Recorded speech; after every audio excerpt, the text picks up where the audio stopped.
Hi, kids. Welcome back to the BBA today. This is our 111th episode. The magic I'm 111. I'm Kurt Imber, GM of the San Fernando Bears, and I'm joined, as always, with Ron Collins, GM of the Bikini Krill. Ron, welcome back to the show. Thank you. You forgot division leading Bikini Krill. Yeah, uh, I'd like to say maybe by the time people are listening to this, that would change, but we just saw some results 20 minutes ago, and despite getting excited to see my 5-1 result, I have gained no ground on you in the Pacific. So darn you. There you go. No, I'm actually very happy about that. I was worried that we were not going to do particularly well with Yellow Springs coming into town because that is a extremely interesting club this year. But we were lucky enough to. I don't know this game. Madison almost sweeps us, and I don't worry about Madison at all. Yellow Springs, I worry about, and then we do sweep Yellow Springs. I don't understand. But except for that is what the game of baseball is all about when it comes right down to it. So I guess I understand that, and that's part of the fun. So It's a well, silly numbers game. Anything can happen. that is 100% true. And as seen by the fact that Long Beach has been hanging in there, and I would have bet, if I were a gambling person, I would have bet almost any. Well, we'll get to that when we get to the Pacific, I guess. Getting ahead of ourselves. I assume I think we talked about this a little bit. We're just kind of run through the divisions and see how things play out. Um, Yeah, they don't pay us to be creative, so we'll follow the same playbook. I think we typically do, but it's always a good jumping off point for lots of discussion and different topics. When did we talk last, Ron? Was it in May? The season? I don't think the season had started yet. I'm trying to remember when I was calling. Was that when I was calling Mexico City my surprise team? Was that the last time we talked, or did we do one yeah, since then? I think that's the last time we talked, and it might have been April. I don't think it was in May. The season Maybe may the have second. barely Yeah. started. Yeah. But I'd have to go look it up again. But my brain is not holding on to information that is that ancient. so so that's how we go. You want to start with the frontier, since you brought up Mexico City? Brandon was Yeah. on Discord here earlier this afternoon or this evening after the sim. Essentially pulling out the flag of victory and tossing it away, saying that his season is mush. Um, I was on the Mexico City train with you too. What's going on in Mexico City? What do you think about the Aztecs um, at this point of the season? Are they truly done, like Brandon is feeling in post sim in the post sim mire, or what do you think? They're 35-41 right now, smack dab Yeah, in the middle. they're stuck in the division with Phoenix, who has the best record in the Brewster. So that changes the way people look at things. I think we talked about maybe Phoenix being a little vulnerable. They were turning over some players. Doesn't doesn't look like that's going to be the case. They might be better than they were last year when they took home Brewster Memorial Championship. Um, Mexico City has a positive run differential, but they've lost a lot of one-run games. They have a Mm-hmm. bad record on the road. They've lost a lot of extra inning games, so things just haven't quite gone their way. I think they were expecting to have a a top, I don't know, 3-5 offense at a minimum in the Johnson League with some of the talent they have on offense, and that hasn't really come to fruition. They're middle of the pack in runs scored. The pitching has been a little better than Brandon, maybe assumed, or maybe this is more like what he was hoping for. They're kind of middle of the pack there, but it's kind of like a 500 team having some bad luck, Mm-hmm. and they can hold on to things and claw their way back into the last wild card. If they get hot and things kind of go their way. But imagine where he's kind of coming from. It's just there's um there's benefit to being one of the first people who decides to pull the trigger, and sell some expiring contracts or maybe even make some bigger moves. And so the question becomes what that might look like for Right. Mexico City. They'd be talking about like capitalizing on Ali Long being at like trade value peak maybe right now, the kind of season he's having. He's already been worth 3.6 WAR, and he's all over the leaderboard in 343. So I don't know if they would get that frisky. They got some big time talents, but Brandon also said something about putting things together for next year. So I don't think he's putting up the white flag completely and just selling everything off. But Yeah. tough start for them. Yeah, and Ali Long is an interesting idea for as a piece of trade bait because his contract, he's a bit of an older player now, he's what, 31, 32, and he's got a couple of player options on the back end of his, he's got a 2067 season and then 2 player options. So from a financial standpoint, it's an interesting trade deadline kind of acquisition because he's got to go to a team who can deal with $16 million a year for 3 more years. So I think that kind of plays into the game too. The whole frontier. The reason I thought about starting with Mexico City is specifically because of our commentary before. As I put on Discord, I consider Mexico City to be a surprise on the negative side because, like I said, I was on your side, on your frame of reference on them. I think actually you picked Mexico City as the dark horse, as your dark horse winner, and I said, yeah, it would be either them or Des Moines, and we'll get to Des Moines when we get to the Heartland. But I think it's interesting right now in the frontier because basically you've got Mexico City, Calgary, and Rosenblatt, all 3 smack dab in the middle of the frontier division at 35 and 41. Austin, who is another team that I thought would be in better shape, and I think Chuck Valensis, their GM, thought they'd be in better shape too. They're 34 and 42. So basically you've got the whole middle of, well, and they even include San Antonio at 33 and 43. I mean, that whole group of 5 teams is within 2 games of each other in the middle of the frontier. The problem that they have there is that the Atlantic is so strong. So if you're sitting there in their shoes, I'm not sure exactly what to do because, yeah, they've got a shot at that last wild card, but all of them are 6 and 7 games out of the wild card right this minute. So somebody's got to get hot if they're gonna play that game. I know it's only June 28th. Yeah, June 28th by the game. So obviously there's plenty of time to go. But that middle scrum in the frontier is intriguing because I don't think that there's another division that quite has that kind of a differentiation between number 1 and 2. Phoenix is obviously number 1. Vegas is never. Matt's teams are never out of it. I don't care if Matt is 15 games out of it at this point. He will come back and do something.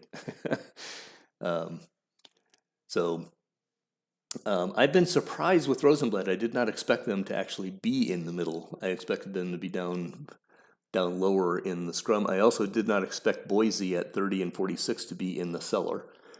Because Boise's always got an interesting mix. You know, they seem to overperform in my brain. I keep thinking they're not going to perform well, and then they're 500-ish, right? And now I think, okay, well, they'll be 500-ish, and they're 30 and 46. So it's like they're almost doing this to spite me. Whatever I think is, I'm causing the counterbalance of the force for Boise.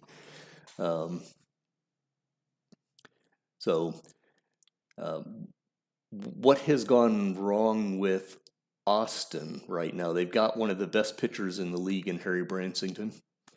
Have you looked into Austin and what has gone? Am I right in thinking that Rosenblatt is actually overperforming at 35 and 41 in your mind? Yeah. You look at Rosenblatt's page. They're led by a bunch of young hitters that I'm not that familiar with, but they have a really strong offense. They're top offenses in the league, but they don't have a starting pitcher with an ERA under 4. So it's a team that would need to add pitching, which is classic story of the trade, midseason trade deadline. Um, but with the negative run differential, I mean, I would really think that Vegas is probably the only team who's going to get aggressive, outside of Phoenix in this division, just because of where things stand. And of course, we're looking at things on June 28th, and things can change pretty easily, like a month from now. But Austin is the inverse Rosenblatt. They've got a positive run differential, but haven't had things kind of fall their way. Kind of hard to buy mid-season when you're that many games out of the wild card, just based like on run differential. So I don't really see Chuck doing that. And then Calgary looks like they have a good offense that, kind of similar story to Rosenblatt, but I don't think, Kevin's not known for making really big swings one way or the other. I don't think they're going to throw a bunch of chips in for, like you said, like the whole situation with the Atlantic. I mean, there's a possibility that the Frontier doesn't get any wild cards. I would think somebody will push forward and kind of get in there. Probably Vegas, because like Matt will probably sell and win more games in the second half of the season. Mm-hmm. So I mean, they're the smart play there, but it's kind of an awkward situation in that division, like you said, because Phoenix is going to win 100 games. It looks like rather easily. And so when you have that, you have to soak up that many losses from Phoenix, and then in the entry division against the Atlantic, it's a tough time to be like a mid-tier Frontier team. And Boise and San Antonio, I don't think they both have some interesting young players, but if anything, we'll be looking to see what they do with trades this as we head towards the deadline, just to see what kind of prospects they add and what uh, kind of rentals they trade off. Mm-hmm. What did you think? I noticed in being open, I noticed that Mike Calvaruso in San Antonio has been openly shopping George Strickler as Yeah, a that's a good candidate to point. move, and I would love to have George Strickler in Bikini, um, hitting out on the atoll, because my offense is just annoying as all get out. And um, but I think San Antonio is looking for a major pitcher out of that. At least that's what Mike has publicly stated. I don't know that that's going to be an easy get at this stage. What are your thoughts about? I mean, George Strickler is a bona fide major league big time hitter and could sway a pennant race someplace. We're not really. We've had a flurry of trades that we can maybe talk about as we go. But if we look at candidates as a trade deadline, you talked about Ali Long as a trade deadline guy out of Mexico City, which is possible. But to me, this is a much more viable candidate to move somewhere in the trade deadlines. It just depends on whether anybody is willing to pay the price. Because I am also certain. I know I actually talked to Mike about him last year. And I know that is a bit of a favorite, a city favorite, we'll put it that way. So that would take some heartstrings for Mike to trade. What did you think about him putting Stickler out at, geez, out on the trade block? It makes sense. They need pitching. Mike seems to just be turning out pretty good hitters, mostly corner guys, not really up the middle guys. Stickler is a good defensive corner outfielder, but he is a corner outfielder. I mean, it's just kind of the classic move you have to make when you have what do they have, like a $90 million revenue stream too. Right. They're pretty hamstrung. I assume Stickler's going to cost upper teens over 5 years, maybe a team option at the end or something, Mm-hmm. even an extension. So it's something you have to consider. Like you said, he makes more reasonable salary and it's arbitration for next year, so it's not like locked in. So I guess the one thing is just like they don't have to trade him during the middle of the year. They could trade him over the next offseason, so Mike shouldn't rush into a deal. I kind of considered it too, Ron, and the personality traits kind of scare me off of him. He's got doesn't seem like a great guy. Yeah. Stickler. Otherwise, he's not having a superb year, but he's having a pretty good season. There's not really any red flags in his history. He probably peaked his rookie year, and he's probably more like a 4-win guy than a 6-win guy. But he's a really good player, and he's on the block, like officially. So to your point, Right. If you're a betting man, he's a pretty strong candidate to see getting traded. He's kind of the only guy I would think San Antonio could get a big time return for. Not sure that they have too many other players. I don't think they're going to be trading any of their young guys. I don't think they'll trade their third baseman, Balak. I'm not sure how to pronounce that Yeah. guy's name. He and Stickler have the same amount of service time, so in theory they're in the same boat. We haven't seen him go onto the trade block yet. And then Boise, what does Boise have? Is Malik Ben Mazin still a guy who's got trade value? Ooh, sub replacement level. Nope. Okay. Yeah. Well, Josh Clark. Josh Clark could be an interesting pitching commodity. We've been talking about him a little bit in your starter game score composite ranking thing. Right. That's a guy who somebody could look into for just kind of like a veteran guy. You don't mind being like your third or fourth starter if you're a postseason team. Especially for some of these teams we've talked about that are going to be starved for pitching. There's only so many options there. So yeah, and especially if there's an injury that comes along, I could see. I mean, Josh. I mean, that's one of the things we talked about on the forum about Josh Clark, is he is not one of those flashy, big name starting pitchers. Even though he ranks high in the game score, he ranks high in the game score because he is dependable, reliable, and has been able to perform at a steady level consistently. You know what you're going to get when he goes to the mound, right? So there is great value in that. There can be great value in that, so he could be a very good addition as a back of the rotation guy, or if you just have to put him at a higher up in the rotation as a injury replacement. He's a guy. If I had to plug him in because of an injury in the Bikini staff, I'd go, well, I guess it's not the worst bet in the world.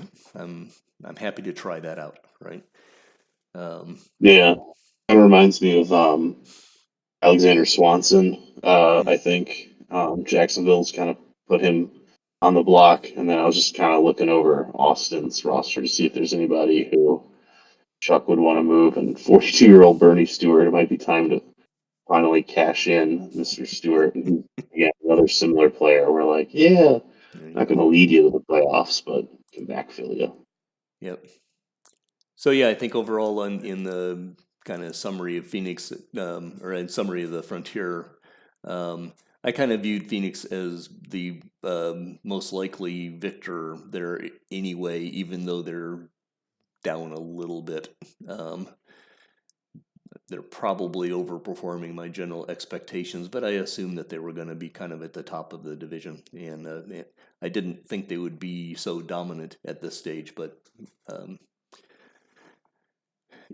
again, it's only July. Things can change pretty rapidly. We'll see how things are going in another month.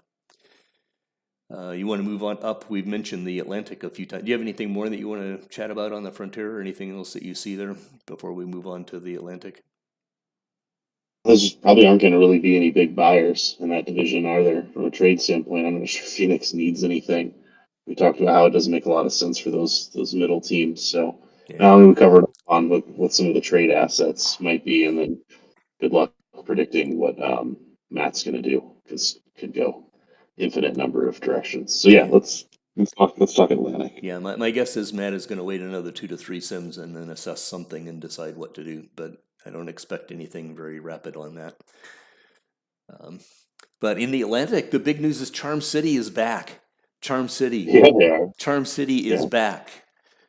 49-27, sitting 4 games up on the division as we speak. Joe Lederer has come out of his hermitage, or whatever you out of his going awayness, out of his disappearance. It doesn't matter. Charm City is back. Joe Lederer is back, and Charm City is back. What an interesting story!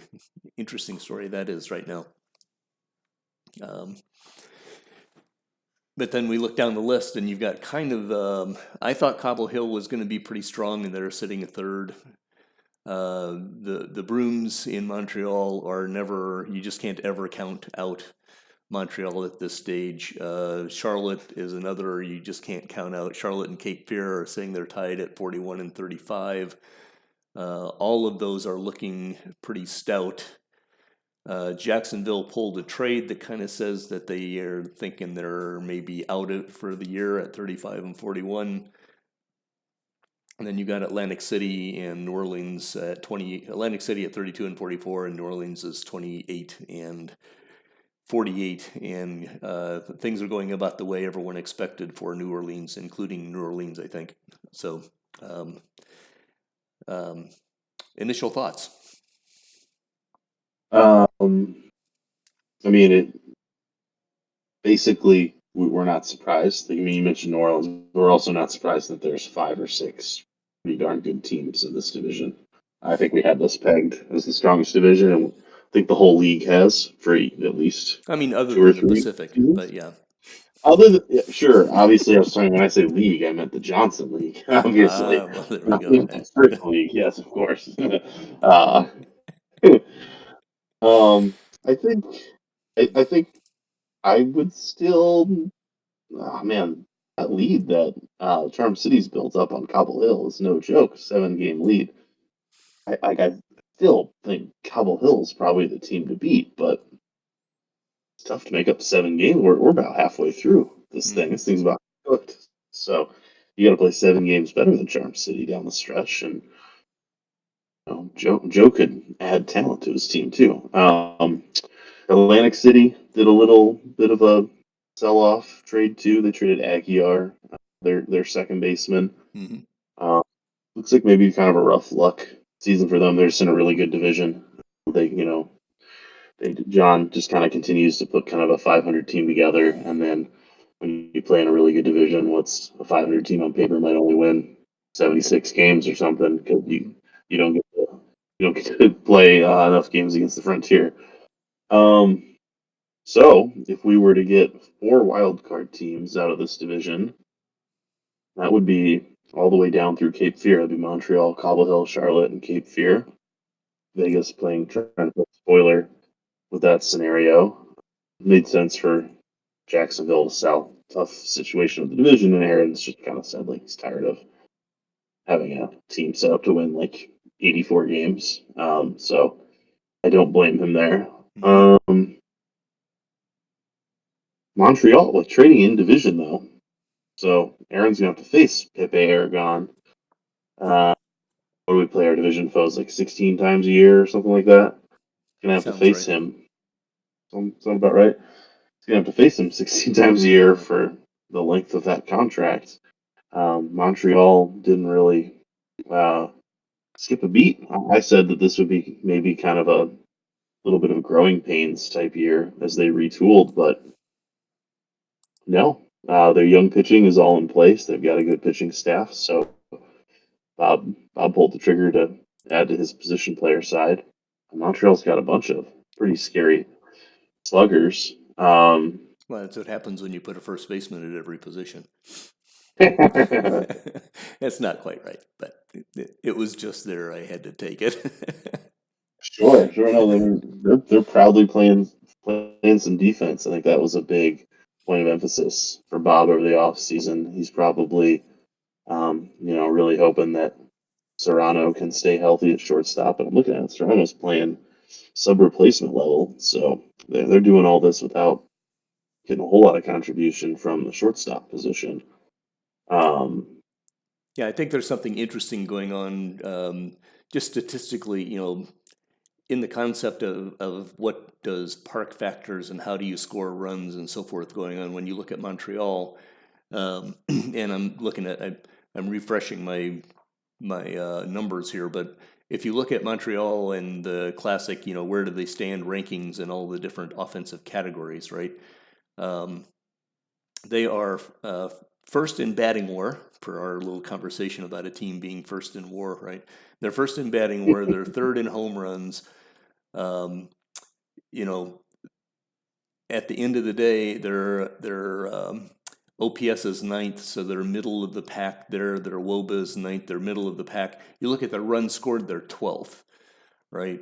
So at the end of the day, if you just looked at it and said, well, their offense is not very good because they're 12th in runs scored. But no, they're 12th in runs scored because they play in that ballpark. Their offense is actually quite good, right? So the park is masking how good their offense is. They go out on the road and they can score a whole bunch of runs. So in that sense, you look on the counter side, and their runs against, they're second in the league runs against, and their ERA, they're second in the league runs against. Their pitching WAR is eighth. So in reality, their batting, if you're a WAR person, and I am a WAR person, although it's still middle of the season and these things kind of sample size out. Ultimately, by that metric, their offense is better than their pitching, but their pitching looks better than their offense. So that's a nifty little magic trick, I think, that's going on inside the Blazers clubhouse. It makes you wonder how much of that, you call it batter war, but it's really like position player war, right? Because it includes defense. Yes. And I wonder how much the pitching is being helped out by some really good defense too. And are they pretty high in your plays above average metric right now? I don't know. I haven't actually looked at them. I would guess that they're pretty high on it. Let's look and see. Where are you? Where are you? Plays above average. Plays above average. Oop, yeah, fourth. Yeah. Look at that ground ball. They're best in the league on ground balls, it looks like. There you go. So yeah, they famously love the movement and ground ball pitchers too. So I'm sure they're playing into for good reason. For definitely good reason. Team that always outperforms a lot of those kind of metrics too. So to see them that high in WAR bodes well for them down the stretch, especially if they've added somebody like Aragon. Yeah, and I think the interesting, there's so many different things going on inside the Atlantic, because I was looking a couple of sims ago is when I started paying more attention to Charm City, because I was not expecting Charm City to bounce up as quickly as they have, but that team can really pitch. And I will note, I noticed during the draft process that Joe Lederer really focused on pitchers again in the draft. At least every time that I saw him taking a interesting person, it was always a pitcher. So I'm getting the sense that Joe is. My impression of having GM'd against Joe in the early stages of his BBA career was he was kind of a best athlete available person. It feels to me like Charm City is building themselves up in a different frame of reference than what I've seen Joe build before. And this team can really pitch. That is going to keep them, I think. Maybe that's part of the reason why Montreal is always so tough. They can always pitch. So it's hard to beat them badly, right? Yeah. And so with Cobble Hill and what Shoeless is doing there, my general feeling on what Shoeless is doing is doing his normal magic in season, and he's working to try to build down his organization into the guts. Woody and Nathan and Charlotte and Cape Fear are always going to be around. This is just a really competitive environment right now. It's kind of fun to watch. It's just kind of fun to watch. Yeah, I'm overwhelmed trying to wrap my arms around this division. There's a lot to get your hands on. I mean, like, one thing Dave always emphasized with Charm City, they always had a lot of left-handed pitchers. So that Hmm. was something I was just kind of clicking through. I was like, huh, Aragon, big right-handed bat for Montreal. That's a good like matchup against the lefties of Charm City. And then um, Julius always has a bunch of short side platoon guys ready to go on Cobble Hill. So there'll be a bunch of like little managerial type stuff too down the stretch where you're Yep. trying to get you got all these teams with the same record basically here. I'm Yep. gonna be trying to get a little edge as they match up head to head. There you go. And, and Hector Silva is not even really the guy leading the charge for Charm City either. He's No, it's starting to Ian look Tolley. like kind of just a guy. Yeah. Yeah, Ian Tolley is the guy right now in Charm City. And if you were not looking at ratings and looking at performances and so forth, I mean, Silva is like the number 4 or 5 guy on the rotation, which means by definition, I mean, Hector Silva can still pitch. He's not Yeah. he's not lost that much. He's not having the greatest year, but the fact that he's probably a 3, 4, 5 kind of guy tells you something about what that rotation is doing right now. Yeah. Um, what do you think Cobble Hill? Like, I don't know. Is there anything they need to do to shake themselves up? Anything that Doug should be worried about, or just steady as she goes? See how the second half plays out, and see if you can't run down Charm City in Montreal. Um, I think it kind of depends on what Doug is wanting to do organization wise, right? Doug has always been kind of a Ted disciple. You weren't around when Ted was writing his big manifesto of how to run teams, and then I wrote a manifesto to how to run teams that matched it, except a little bit different. And um, it is in Doug's personality, it feels to me like to mostly build down in the minors and play the long game. Um, he's got the horses right now. Maybe he's a candidate for doing a trade deadline kind of move because he's got horses that can run with the top.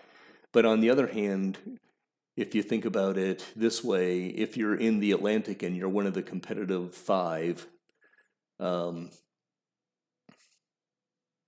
how much does Doug want to give away of the future to add a major piece that lets them try to win the division this year,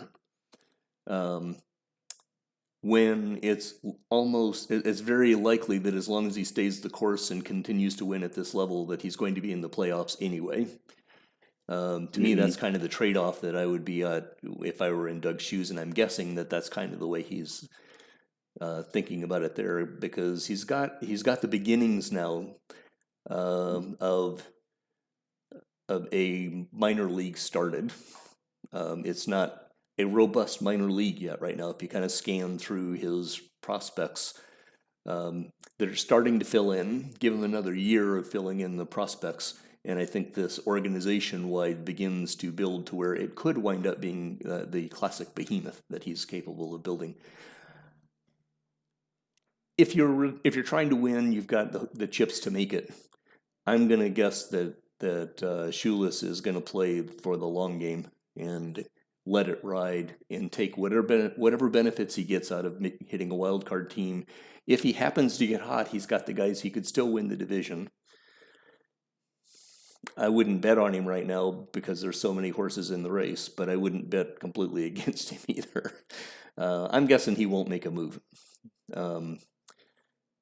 Just because there's an element of patience in Doug's game often. Now, that having been said, he kind of blew up his patience at the end of the Sacramento time period, so maybe he's changing his framework. Doug can respond on the forum when he hears us putting ourselves in his shoes. What do you think he's going to do? I think he probably also is going to look over there at Phoenix and say, man, it would kind of suck to give up a bunch of resources to not win my division, be a wild card, and then still have to go through Phoenix eventually too. win the extra series in the postseason. I think so. I think your read is probably right. He sees Montreal, getting pretty aggressive too. So it's a tough spot because that's a team he's got to chase down too. Right. You're right. Before we jump off the Atlantic, I think I avoid talking about Cape Fear because I don't understand Cape Fear. I don't know that many of their players, but we should probably talk about Cape Fear a little bit too. Maybe Woods is the guy who gets aggressive. I wouldn't, again, for the same reasons we're saying Doug wouldn't. I wouldn't think so. But that's a team that's not a bunch of young players necessarily like Cobble Hill is, although actually might be kind of underestimating some of this pitching staff. I don't think I knew about this Kobar guy at the top of their rotation. Yeah. Layla Kobar. I remember Daigle. Daigle has impressed me when I've kind of scouted him a little bit. Mm-hmm. Brian Daigle is a pretty nasty 1-2 punch. And then it's kind of funny. Like, I don't know, Gertrudis and Barrera, a couple of guys who've just really been around the block, but gives them a really nice starting rotation. And then Nuelos and Menendez, too. I mean, yeah. And if he gets into the playoffs and can go 3-man rotation, then suddenly that rotation looks really stout, right? As long as they're healthy and all that other good stuff. Woody is a guy who actually, I think he's a little sneaky because he does kind of go for it. I don't remember him making big, huge, splashy moves, but he's constantly adding and pushing pieces onto his roster. He's a very sneaky good builder in that sense, and I think you see it in his entire pitching staff because his bullpen is solid.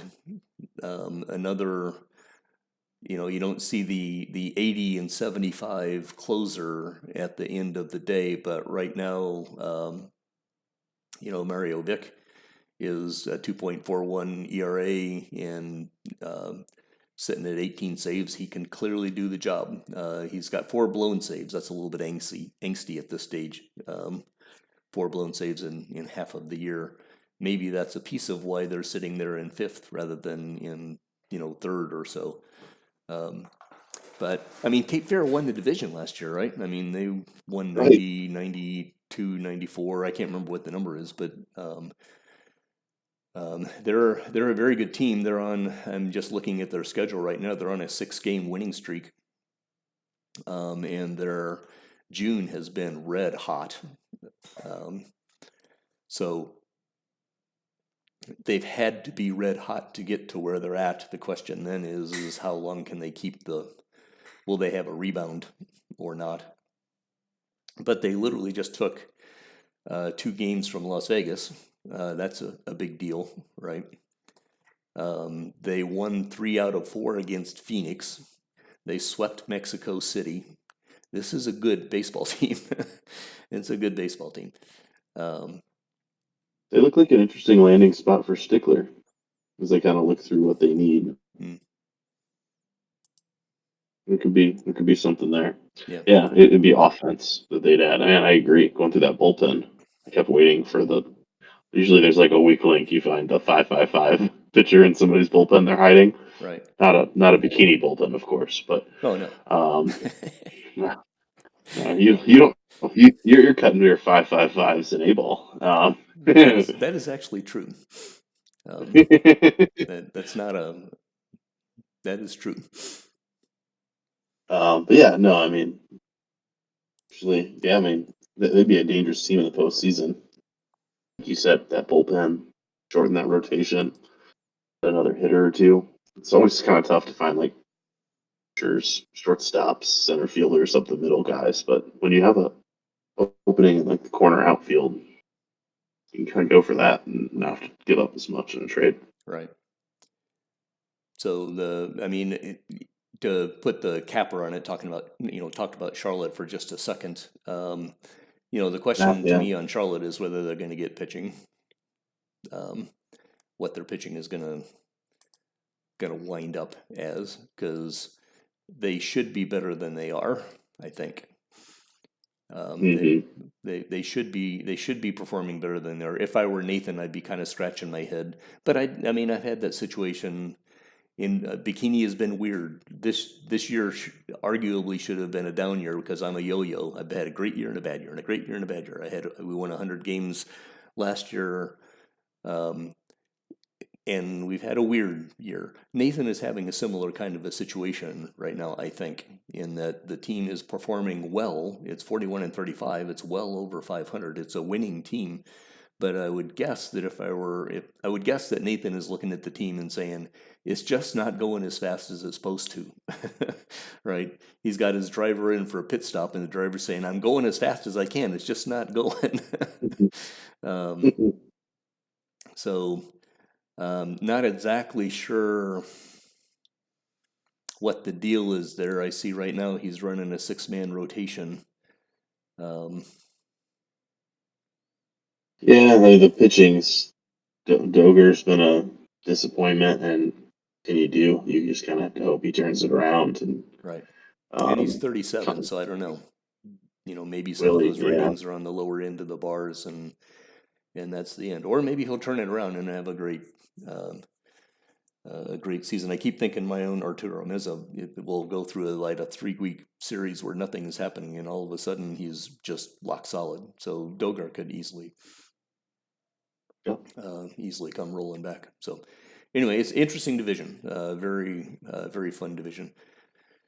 You want to move to and do the Pacific first, or do you want to do the Heartland first? Let's talk about the Pacific first. We always do the Heartland first. There you go. Plus, I just want to have it out with you. So we've got the top 2 teams in the division. Bikini still has a 3-game lead over the beloved San Fernando Bears.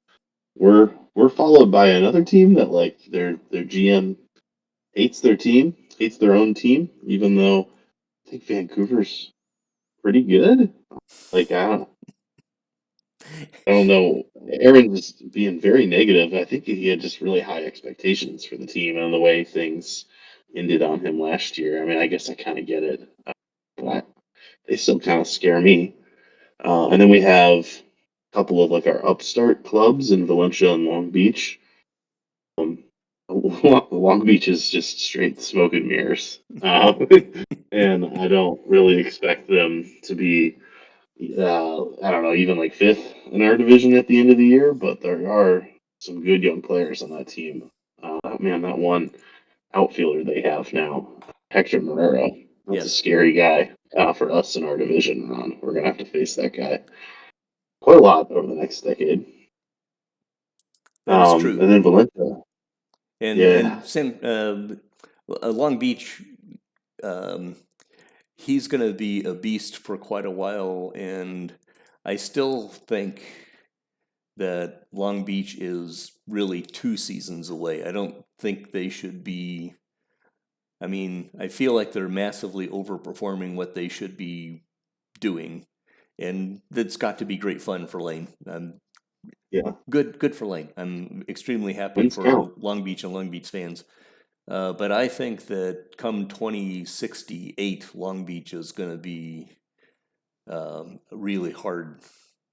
Maybe 2069, because every team, it seems like they show up and that they're very good, but they don't quite get over it. It's almost like a real life thing. Yeah, how many teams do you see? They show up, they make their statement, but they don't quite get over the hump, and then the next year they really go forward, right? So maybe this is a 2060. We're 6, 7, 8. Maybe this is a 2068, 69 team when I look at their folks. They still need some up the middle infrastructure and pitching, and that's the stuff that's tough. That's stuff that takes a little while, and you can't just sign it, all in one off season or anything like that. Yeah. But they're not as bad as I expected. When I wrote the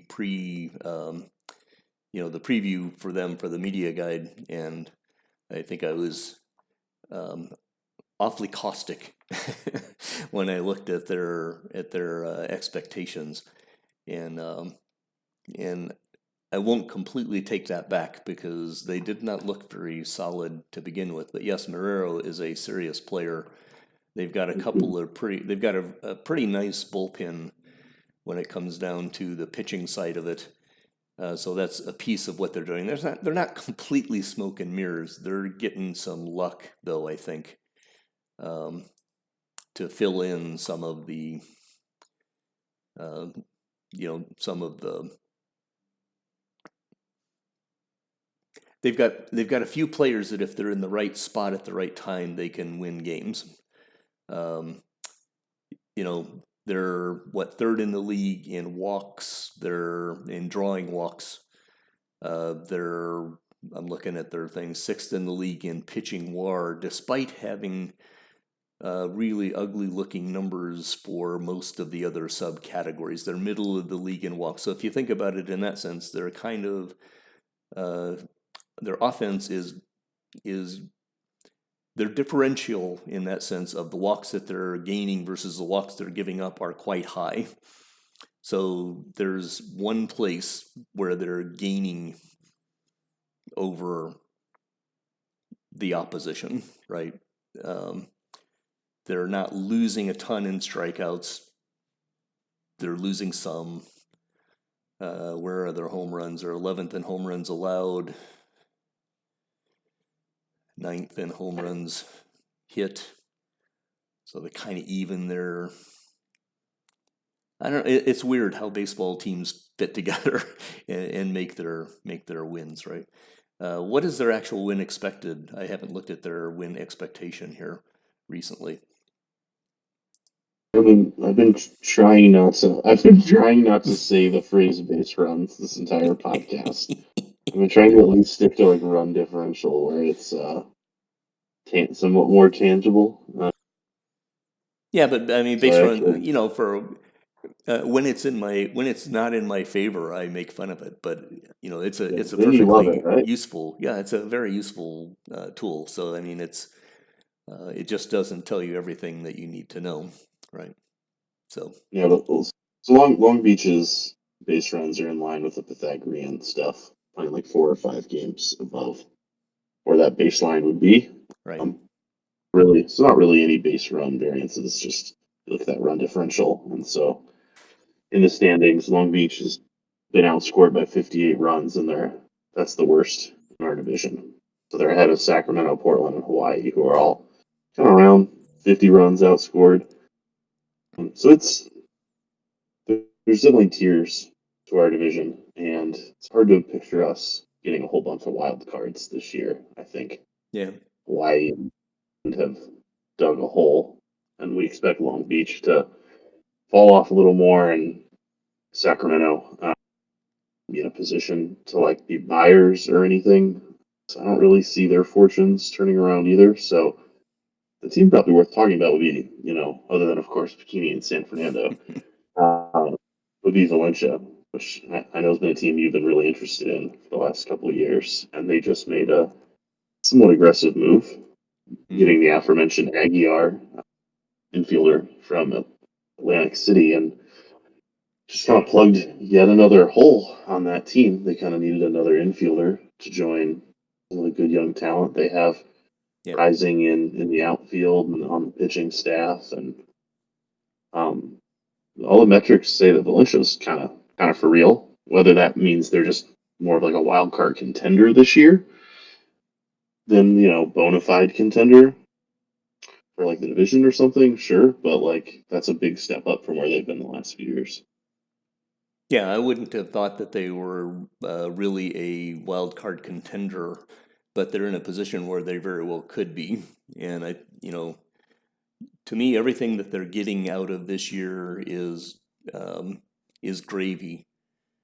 Um, I expect, yes, I've been watching Valencia quite a bit, and I know Greg's basic style, and I was really bummed for Valencia based on what I still consider to be a very bad role that they got. I don't think they were a great team last year, but they got a really bad role with some injuries in places that didn't even allow them to find out how good they were.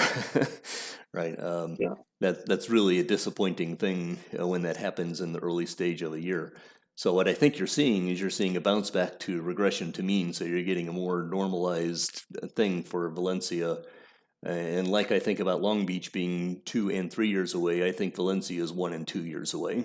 And they've already got the core of their young team kind of coalescing together, and you can see it when you go down and scan through their roster. They could probably use a little more pitching, if I recall right. I haven't looked at their roster here recently, but unless they've had some. They're working on it. Yeah, They've they're got working some on it. good young starters. Genge is a Yeah, real deal starting pitcher, and right. best pitcher statistically has been Chet Napoli, who doesn't blow you away with the ratings, but is 25. Yeah, and I liked the acquisition, the ad of Brian Whitford. He's doing what he's supposed to do. He's doing what he's supposed to do, and that the movement is pretty nice. He's getting to the age where he's, certainly not going to fill out the those potentials. But he's a perfectly good middle of the rotation, and if you really have to stick him into like the number 2 slot, I think he's a perfectly fine number 2 if with a little bit of support in a decent bullpen and things like that. So there's a lot of good stuff going on in Valencia. And yes, Aaron Wareham is the perpetual chicken little sky is falling kind of guy, right? At this moment, the last year plus. And I 100% get the sense of desperation that comes when you have that kind of collapse. He had Twin Cities the year before had the major collapse at the end of the year. And and in Aaron's inimitable style, on Discord, the conversation about, well, at least yours all happened in one 10-game span. You didn't have to watch it go for a month and a half, right? Yeah. So I mean, the Vancouver is 39-36. They're still a very good team. They've got a much stronger offense than they've had in the past. Their pitching may or may not be quite as good, but that is a perfectly good baseball team. And, I can sit in Aaron's shoes and completely empathize with the feeling, right? There is almost nothing better than the feeling of having an out-of-the-park team that is really playing well. There's almost nothing worse than having an out-of-the-park team that is really underperforming what you think it's supposed to be doing. And I do think Vancouver was set up to be, in Aaron's mind, a pretty solid contender. They still could be a pretty solid contender, but time is definitely ticking for him. It's kind of like we were talking about with, some of the frontier guys, right? They could end up winning. They could end up getting into the postseason, but they got 6 games to catch up, and it's hard to catch up 6 games on really good teams. Or same kind of thing with Cobble Hill taking the lead in the Atlantic. I mean, they're 7 games out. That's achievable, but they got to kind of start getting their act together. So same thing in Vancouver. If they're going to win the division, they're going to have to get their act together because they're going to have to beat both San Fernando and Bikini in the process to do that. It's not just hauling in one team. They've got to pass 2 to take the division. That having been said, they can certainly make the playoffs. But he's been burnt. Aaron has been burnt for not making the playoffs. Yeah. So emotionally, I can understand his point of view, but I think Vancouver's a very strong team. But right now, I am definitely having a very good time competing against San Fernando, and I admit I was distraught. I was in the Aaron camp two sims ago when we lost 3 out of 4 games to Madison, and I thought, oh my gosh, now you're going to get San Fernando, who's going to be going through some of the lower teams, and at that stage, the Bears are going to pass me up. But we were fortunate enough to take down a pretty good Yellow Springs team this sim to be able to hold on to our position. You're not making this easy, Kurt. You're not making this easy. You should be trading somebody. You should be trading about half of your rotation over to the Johnson League. That's what I think should happen right now. I got a couple guys in AAA I wouldn't mind getting some starts. So, maybe I'll consider that. Yeah. Yeah. The Bears team I just can't stop building teams that seem to like be pretty good, but not good enough to win a division. And I always seem to kind of underperform like some of the metrics. I build teams that just like stack war apparently, and I don't build cohesive teams. And somebody's gonna have to explain that to me a little bit because we're playing a baseball simulation game. It makes a little more sense to me in real life baseball. Um, Maybe I need to spend more time playing with like manager strategy settings because I just kind of let those ride. I'll be honest, I spend like very little time on player strategy sliders that are like manager Yeah. strategy sliders. But the Bears, uh, they don't really have too many holes. The bullpen, Dave Furman's blowing up on me, and he was supposed to be like the one really good reliever I have. So that's kind of frustrating. I have him like avoiding high leverage situations now at this point. And so I have to decide if I want to like trade for a reliever again. But I'm having a hard time. I don't really have weak links, so I always have a hard time letting go of somebody who's like a pretty decent player, just because you don't have any players with options in your bullpen or something. Even though clearly that's what I should do is try to find a top flight reliever. And then I'm playing around with my left field position. I've cycled through a couple of waiver wire guys, and now I'm trying Justin Weatherford again. Mm-hmm. So I could go get a George Stickler or something. But I'm also looking at, the base runs and the team war and all that stuff. And I'm like, I can beat these damn Krill without doing that stuff. And I don't really want to like mortgage my future to beat you when I feel like I can beat you anyways. So we're just gonna have to see what happens here in the second half. The other curveball being, these Heartland matchups right now kind of change things up a little bit. And where the Pacific, I feel like there's a little more. There's not as much of a gap between the top and bottom teams in the Pacific. These Heartland games, it's like I had a sim where I played like Nashville and Chicago, and it was that's where I couldn't really gain ground on you. I was playing some real good teams from the Heartland, and then this past sim, I went 5-1, got the 4-game sweep of Louisville.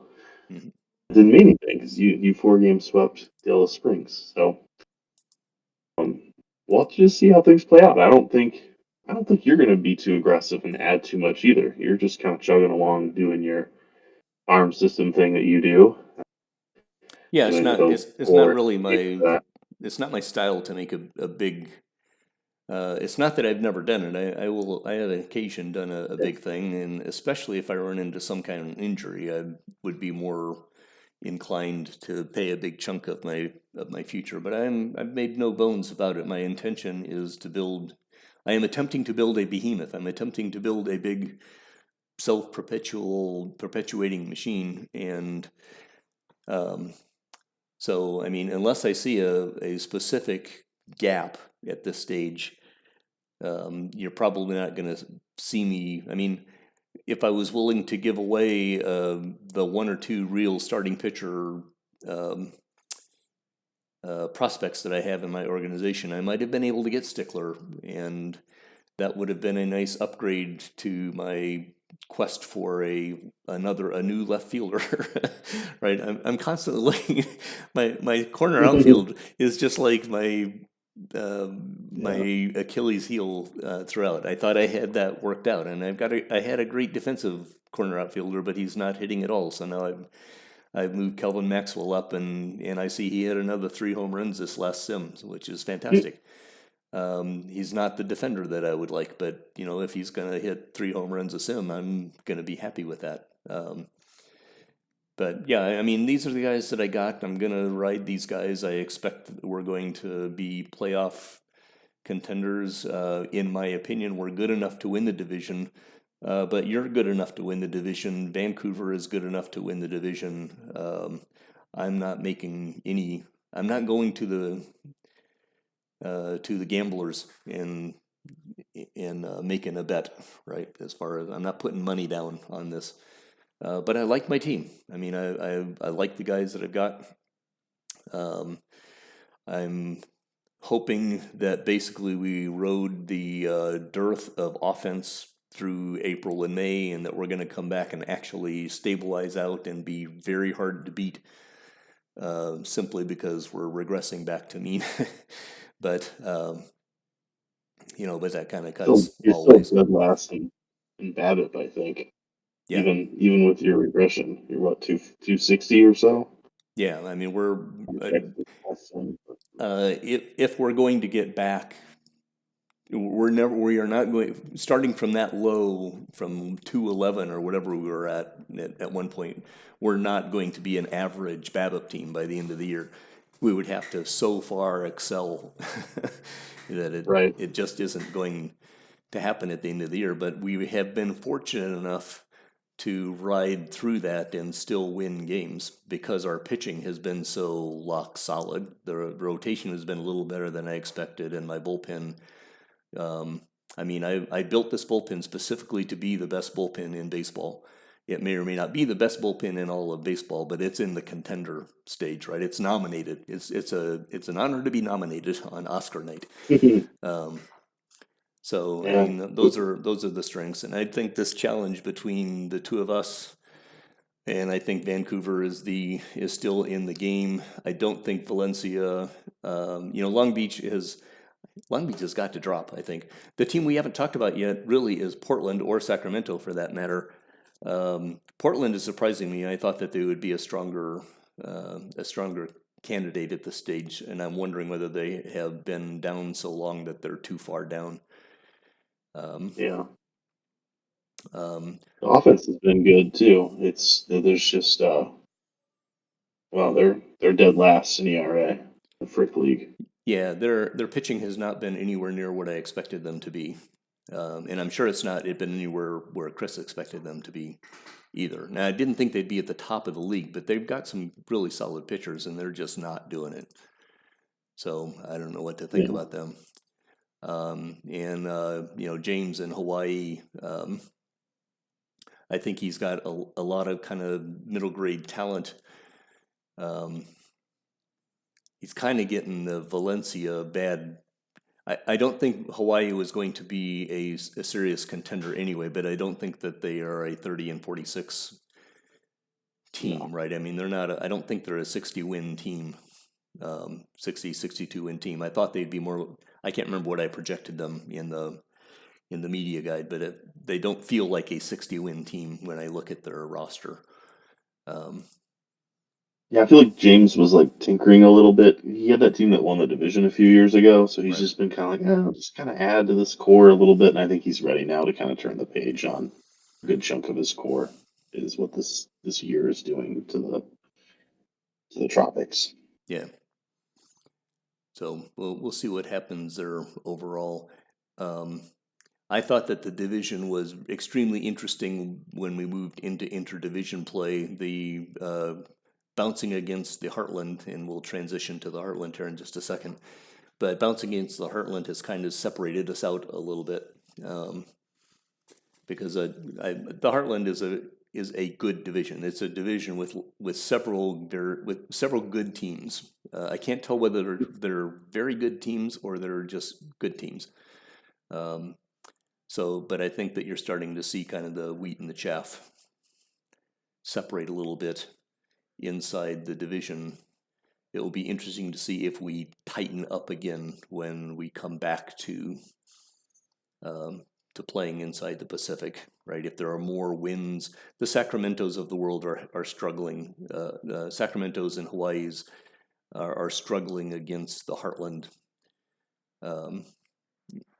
I'll say that without actually having looked at the raw numbers, but I think they are having a difficult time winning against some of the better Heartland teams. Yeah, I'm like trying to do the math real quickly, but my eyeballs tell me it's not going well for us in Yeah. interdivision. Right. I believe that the bottom of the Pacific is not as strong as the bottom of the Heartland. I believe that the top is competitive in that. I think San Fernando, Vancouver, and Bikini can all hold our own against the Heartland, and I want to say I'm 99% sure that both San Fernando and Bikini are plus against Heartland teams. I'd be shocked if Bikini isn't, because we've been on a pretty hot streak here, and including beating some of the better teams in the Heartland. Just they have a better middle class than we do. Yeah, We've got some top yeah. teams, and the I mean, I bottom think teams the have Chicago's to. and the Brook Parks and the Yellow Springs are bona fide baseball teams. Whereas I think Long Beach is got some of, like we said, Long Beach has some of the pieces coming together, but they're kind of squeezing the extra juice out of things. Valencia, I think, has a lot more of the pieces and are a better team, but they're not a full. They don't have the full complement yet. Um, whereas the middle of the Heartland is Chicago is a good team, right? Chicago is a good team. Brook Park is a good team, is a better team than I thought they were at the beginning of the season. They're in the Obviously, win. They're in the win now mode, Ron. they are. Like literally and figuratively. That's a really good team. Yep. They put a bunch of runs against my Bears when I ran into them the first time this year. Yeah, I admit I am not as excited about their bullpen and their pitching depth in particular, but they've got a couple of guys. At the end of the day, if you can have Jim Dove in a position where um, he's going to create a lot of runs. He's just going to create a lot of Yeah. runs. They've got another guy there too. Vincente Liriano is a really solid hitter. He's hitting 350 So on the Campbell. year, Yeah. 4.3 WAR already. I mean, Vincente Liriano leads the team in WAR. He's better than Jim Dove by that metric, right? Um, so um, Yeah, I mean, I think you're right. I think the pitching, Brook Park, probably like the safer play are the Chicago's and the Des Moines. Some of these teams that have kind of been in the playoff mix the last few years, but I just think Brook Park's been fun to follow. I've been enjoying Morris's team news, like yeah, sim recaps, kind of following him along, and he's got Yu Suzuki, so there's kind of extra incentive for me to pay a little closer attention to them. I think, right. but um, I just think they've been a really fun team to follow in the first half as like a kind of Frick centric Mm-hmm. Brewster player. Yeah, and Um, Morris knows how to build teams too. yeah, He's been in the BBA, and he when he used to run Valencia, he built some really good teams in Valencia. Um, so can't count him out. I'm still not sold on them being a top, say, 2 team in the division. Right? I'm still seeing. yeah. I don't know what to think of Twin Cities at this stage. My guess is Ellen, from some of the things I've seen Ellen chatting about, he's trying to decide whether he needs to blow it up or keep going or I, whatever. I haven't been on I haven't been on Discord in like an hour, so there's probably something I'm missing here. But I just opened their team page, and every single player has the trade block icon next to their name, Oh, do they? which makes sense when you look at their record and run differential. We had a three sim weekend here, and Mm-hmm. it looks like it's time for Twin Cities to call it probably for 2066. So I don't know. I've just never seen it for every single player on the team. It looks like he's got there's six guys who aren't on the block. Oh, there you go. All right, so that should be interesting to follow over the next few days because I don't think Allen's gonna like sit around either. I think he's gonna find some trades where all right, this is some building material. Let's do this thing. Got a lot of bodies to move here. Yeah, without a doubt. He also made some comment about having, for the first time, 4 top 100 prospects. Um, Hmm. so when he decides to do something, he does it, and it almost doesn't even matter what it is. When he decides to experiment on some wild-haired Hmm. idea, he just goes and does it. It's one of the things that is fun about watching him work. So if he has decided he's going to do a fire sale, if you are new to the idea of doing fire sales, and he decides to do a fire sale, you could do a lot worse than watch what Alan does, because he's going to find ways to get value out of all sorts of stuff. And to your point, we were talking about earlier on with was it Mexico City when we first even started this conversation? There is value in kind of being the first in the chute to do a fire sale, because then you're playing with a sales market that is flush with prospects. After a few teams have made a couple of big deals, that prospect pool, the free ion free prospect pool, kind of dries up. So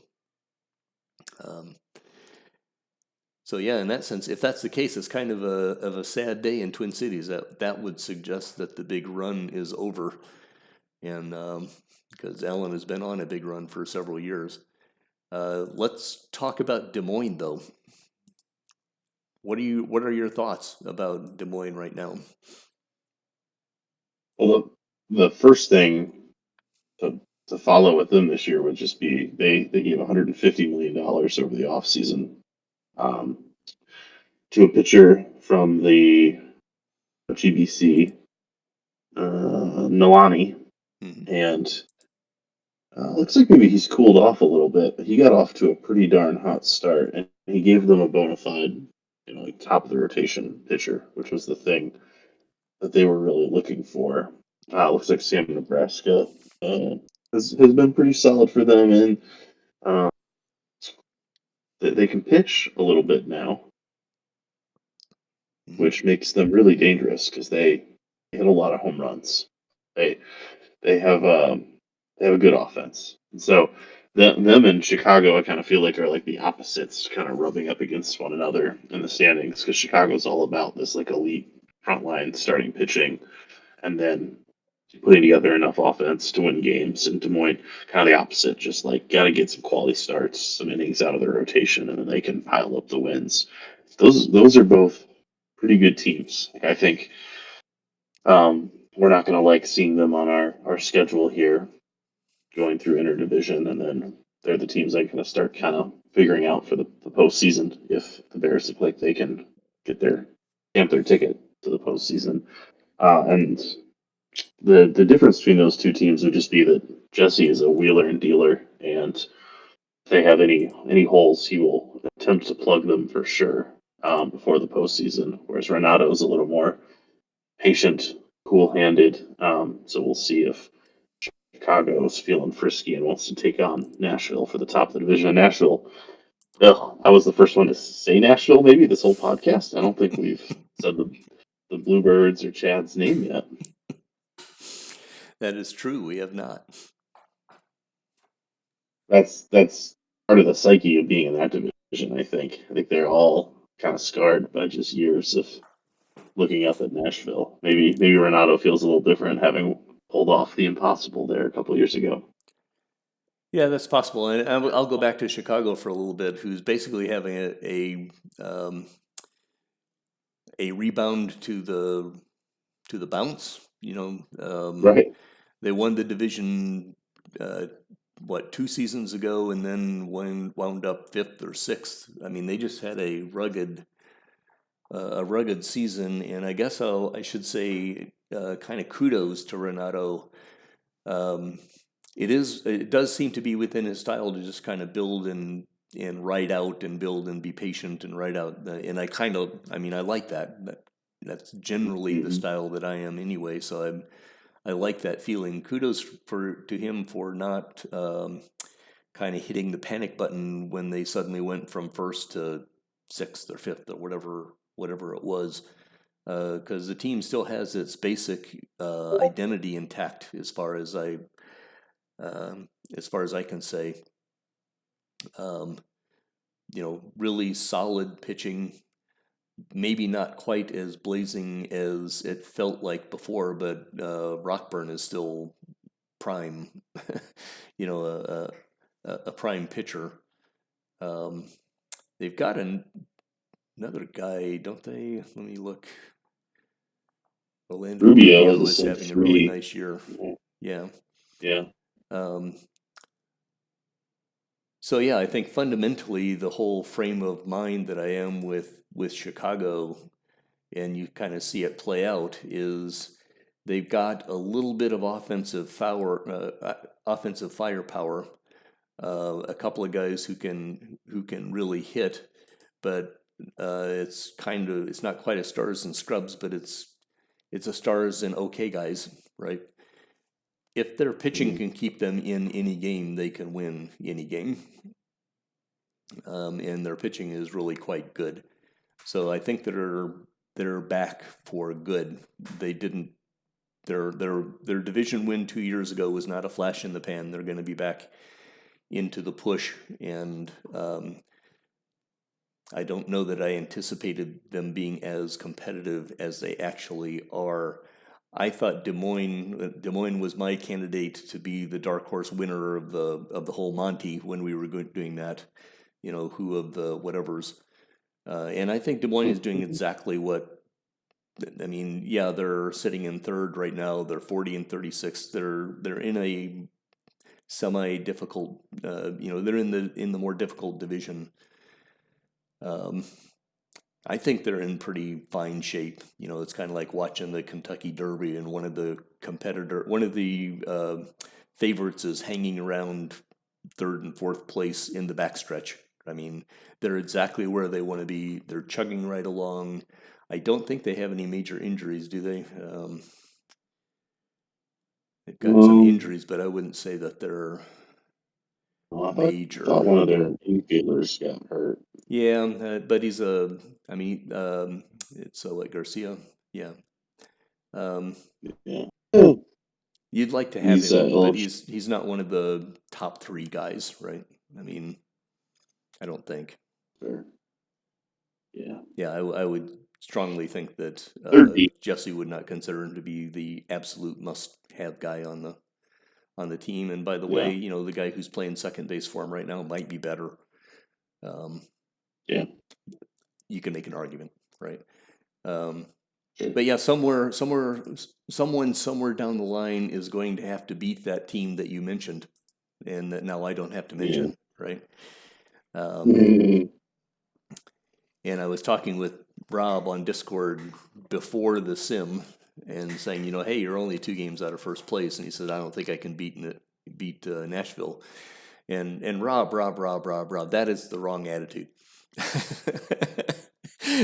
The attitude is, Yeah. of course, I'm going to beat Nashville, even though there's almost no way to do it. Mhm. Um, um, but Nashville is still not. Nashville is beatable, I think. They They're not quite vintage they're Nashville. not vintage Nashville at this stage. They're not the super peak behemoth. Um, they're still organizationally a behemoth, but they're not quite the super peak behemoth. A lot of it might depend on how their rotation ends up going. It hasn't pitched as well so far this year as one would perhaps have expected. Eric Stevens is having a fantastic year. I thought he would be kind of on the way down. David Molina has been um, quite good, but not as sizzling as he's been in the past. Um, so I'm not sure what to make of that. I think the pitching still scares me. I don't want to have to deal with those starters in like a playoff series. I think the Mm-hmm. part that's been more disappointing is the offensive side. I wonder if Chad's kind of kicking himself. He mentioned like he made the Adrian Talent trade. I think he's at a wedding or something. And Talent's been fine, but not an impact player. And that guy he's got in the minors, who he could have just maybe DH'd instead. Looks like he's got like 4 WAR so far in AAA. So Yeah. I wonder if Chad regrets that at all. I doubt that he regrets it. I think he needs to keep Yeah, talent probably out of the not. He's field. living pretty easy.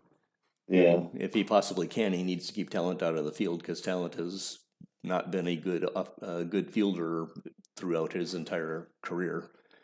Which is really annoying to me because that 6 range, as I said on the forum, I'm I've been bit so much. I keep thinking 6 range ought to be good enough to play left field. It really ought to be good enough to play an average everyday left field. But a 6 range, either I'm just putting a whole bunch of guys out there who are really low, high fives, rather, low 6, high 5, or a 6 range is just not quite able to make the numbers, right? Because I saw Chad's comment about -7 zone rating, laughing, but that's right in line with what he's done throughout his whole career. That should be the expectation when you put him in left field. He's going to have bad numbers. Well, in 20 games, that's a little extreme. It's a little extreme, but it's within the range of statistical oddities, yeah. right? I doubt that he's going to finish at -20, but a negative squiggly number is expected from Adrian Talent in the field. But in the meantime, he's stolen 35 bases and OPS plusing 116. I mean, he's a solid baseball player if you can keep him off of the field or out of the field, right? If you can keep him in the DH role, I think he's fantastic. The people, the guys who are not doing it right now are guys like Carter Kramer, right?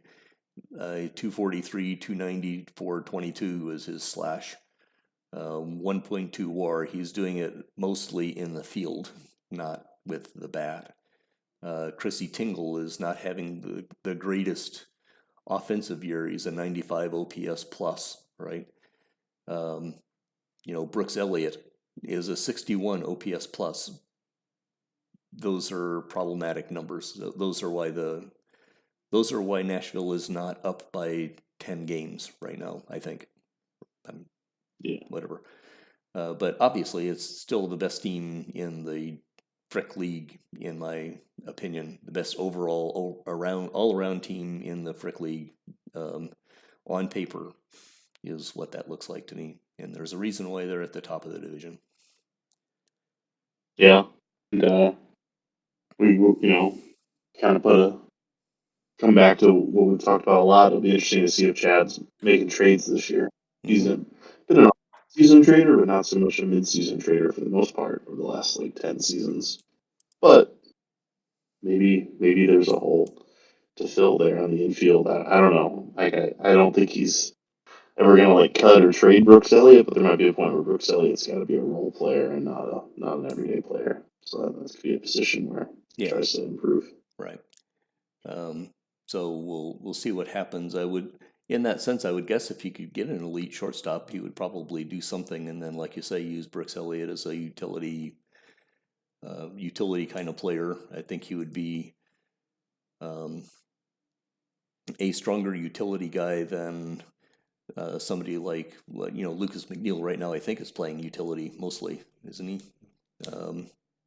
He should be the one playing shortstop. I know Chad mentioned that was a possibility. Now it looks like Elliott's the one still playing short. Interesting. Yeah. But yeah, you could slide McNeil into short as well, and you get kind of creative there.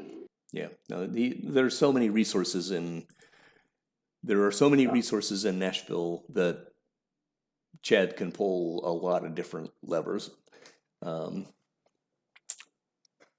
So like I said, if either Chicago or Des Moines or Brook Park, for that matter, who is, you got to play the games. You can't just say it's not going to work. If one of those guys are going to win the division, they're going to have to beat Nashville. They're going to have to beat Nashville. And obviously, Chicago proved it could be done 2 years ago. So maybe Chicago is that team to do it. We'll find out. Chicago, a super strong pitching team like Chicago going against Nashville's offense, which right now is very good but not invincible. In a short season, Chicago could take them out. That could happen. If you put mash to mash, I don't know if Des Moines has the firepower to beat Nashville for the division, but they certainly have the puncher's firepower to beat them in a playoff series. So to me, those are the three strongest teams in the Heartland, and Brook Park is still. Brook Park too has the punchers. They've got the three-headed offensive beast, so they get hot for a series and they win. I wouldn't be betting a lunch on them, but they could certainly do that job right now.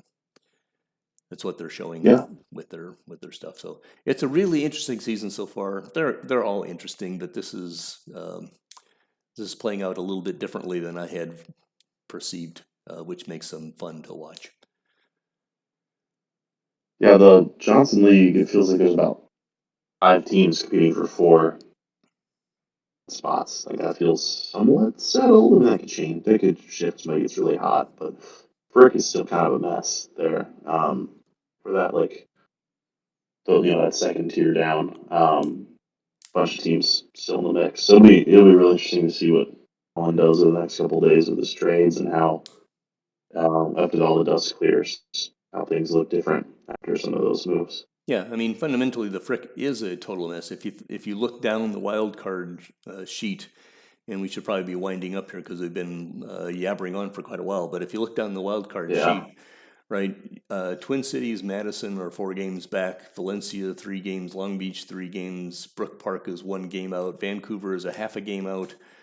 Yellow Springs, Des Moines, Chicago, and right now San Fernando are the 4 wild cards with Bikini and Nashville winning. But go back to that whole list. There's 1, 2, 3, 4, 5, 6 teams that are not wild card teams that are all within 4 games of the wild card. If you look over in the Johnson, there's 5 teams in the mix for the wild card. Montreal, Las Vegas, Cobble Hill, Charlotte, and Cape Fear. And at that stage, then there's a 6-game drop. So all of those 17, 1, 2, 3, 4, 5, 6 teams that I just talked about in the Frick are closer to being a wildcard team than the second team out of the wildcard is in the Johnson.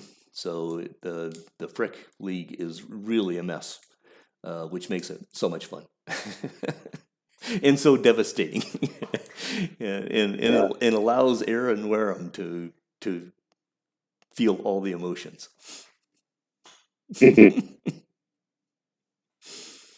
All right, well, we'll have to do this again soon and check in on those wild card races. Anything else you want to touch on, Ron, before we wrap things up? No, I think that pretty well has it. Kind of run through things. If we can get back on a more standard scale, maybe we can start branching off into some more esoteric natures of the things that are going on right now. I wouldn't mind talking about the Hall of Fame discussion sometime, but that's it's not a flippant little thing. The Hall of Fame will be revealed, I think, during All-Star break. It's coming up in a couple of weeks. So maybe we can have a chat about that next time we're together. Yeah. Sounds great. All right, it was good chatting with you tonight. You too. Take care, Ron. See you later. Bye.